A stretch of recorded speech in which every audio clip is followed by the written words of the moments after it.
Assalamualaikum students. Today we are going to discuss the topic diffraction of X-rays using crystal. हमने previously discuss किया है diffraction of light through narrow slit and diffraction by grating. उसमें हमने जो diffraction ली थी वो ली थी visible light की.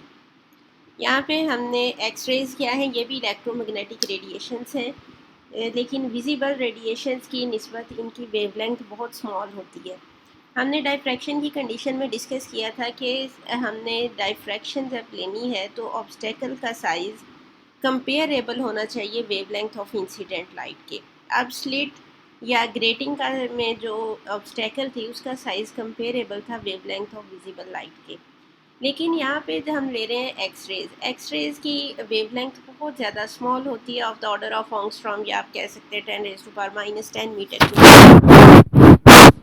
तो इस तरह से जो साइज़ ऑफ ऑब्स्टेकल है नैरो स्लिट या ग्रेटिंग का, वो तो ग्रेटर हो जाता है वेवलेंथ ऑफ एक्सरेज से.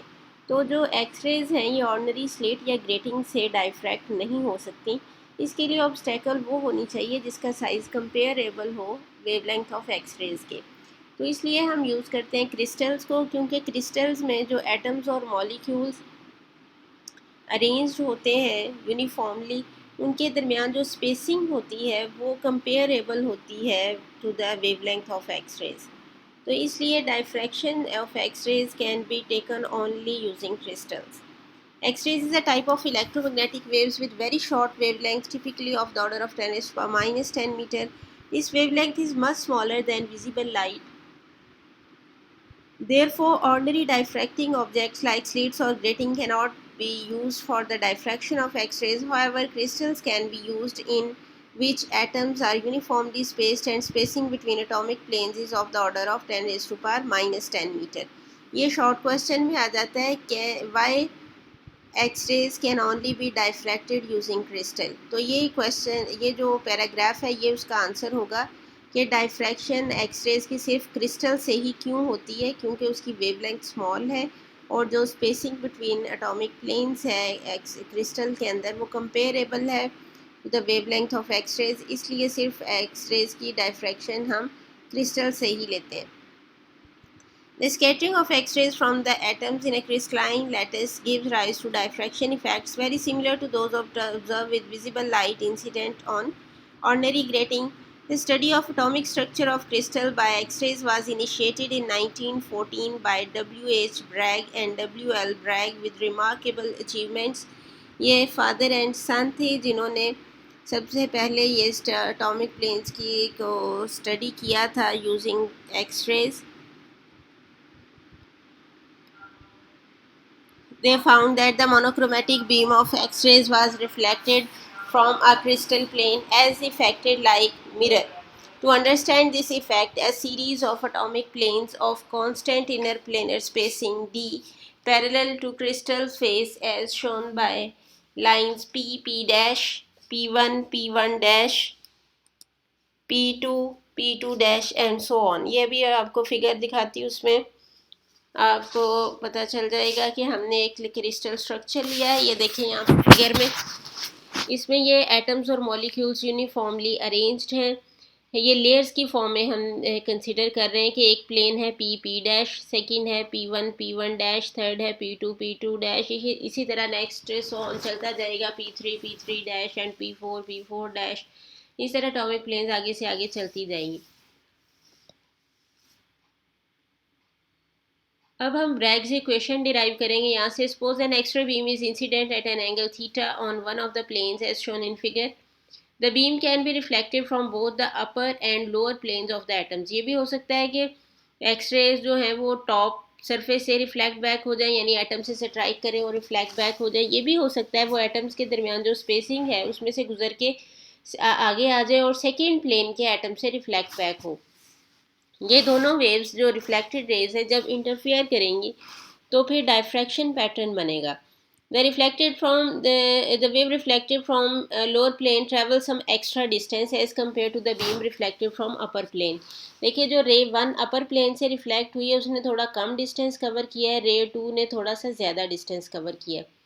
अगर हम यहाँ पे दो नॉर्मल ड्रा कर दें ए बी और ए बी डैश, तो देखेंगे कि यहाँ तक दोनों रेज का डिस्टेंस ए बी तक और ए बी डैश तक सेम है। तो एक्स्ट्रा डिस्टेंस कितना है, सेकंड ए ने कवर किया B C plus C B dash. So we draw normal AB and AB dash from point A on beam 2.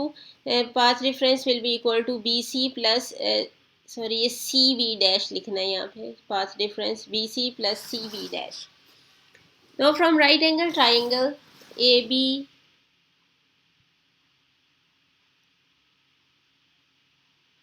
यहाँ से मैं इसको करेक्ट कर देती हूँ, यहाँ पे आएगा CB dash.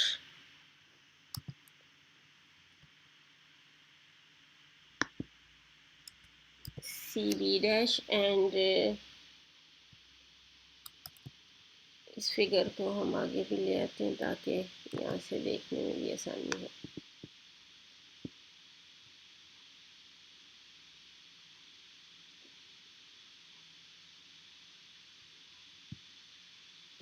जी ये देखें, अब यहाँ पे हम ले रहे हैं एक right angle triangle A B C. ये जो राइट एंगल ट्राइंगल है ए बी सी, तो इसमें ये एंगल बन रहा है थीटा यहाँ पे। तो साइन थीटा किसके इक्वल होता है, परपेंडिकुलर ओवर हाइपोटेन्यूज। तो परपेंडिकुलर है इसमें बी सी परपेंडिकुलर है जो 90 का एंगल बन रहा है जहाँ पे, और ए सी इसमें है हाइपोटेन्यूज। तो और ए सी हमने क्या कहा है कि जो एटॉमिक प्लेन्स के दरमियान स्पेसिंग है उसको हमने डी से रिप्रेजेंट किया है। तो यहाँ से बी सी हमारे पास आ जाएगा ए सी साइन थीटा, या हम इसे लिख सकते हैं डी साइन थीटा।